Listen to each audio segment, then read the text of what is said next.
For instance, a lot of your listeners will know the book Getting to Yes, or they know the book Never Split the Difference. You take that book. Now, just those as an example. Never Split the Difference, which is one of the most successful and widely purchased negotiation books in history, um, is not a very good idea.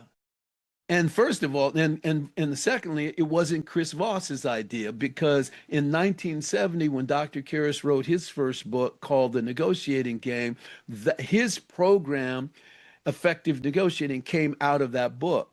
Well, the third rule in that program is don't split the difference. Chris Voss coming around 40 years later, never split the difference. Well, Chris couldn't have known. One of the reasons I left Karras was I figured out don't split the difference is a dumb idea too. And the reason is that when you tell somebody never to do something, you've taught that person to fail in any instance where what you told them never to do is the only thing that's going to resolve a conflict. Right. So why would I say never do something?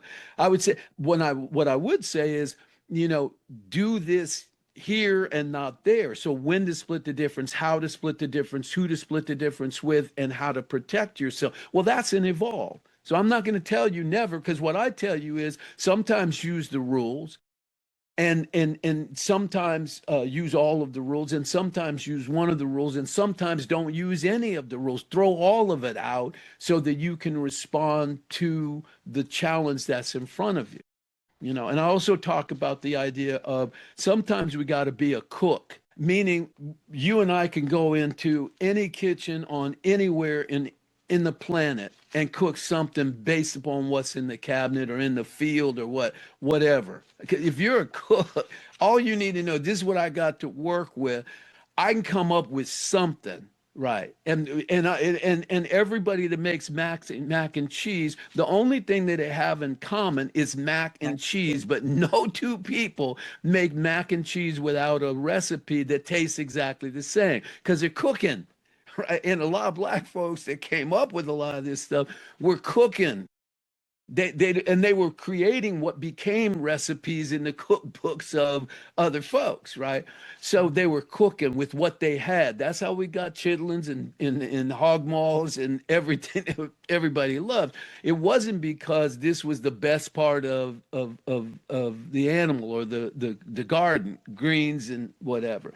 Sometimes you need to be a baker. Now, whereas a cook can throw whatever we got in the pot and come up with something that's what's valuable, a baker needs to stay pretty close to a recipe at a cooking temperature, because if you don't, you end up with a brick.